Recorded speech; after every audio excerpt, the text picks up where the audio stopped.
એ કાલે વાદળા થયા હતા ને એટલે સાંજે ગરમી થતી હતી અને અત્યારે વાદળા ફાટ્યા છે તે આમ જોવો ધુમ્મસ થઈ ગયો એક.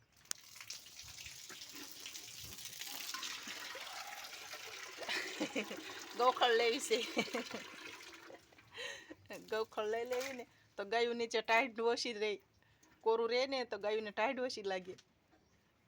ધુમ્મસ થઈ ગયો છે ફૂલ ફૂલ આમ જો ઝાંખેપ થઈ ગઈ છે બધી દેખાય છે. ગોખળ ઉકરડામાં નાખી દેવી ને તો ગાયું નીચે ઓછો ગારો થાય અને ઉકરડામાં લીલું રહે તો ખાતર વધારે ગળતિયું થાય. જોશી આવી એક પરી પરી મારી બેઠી.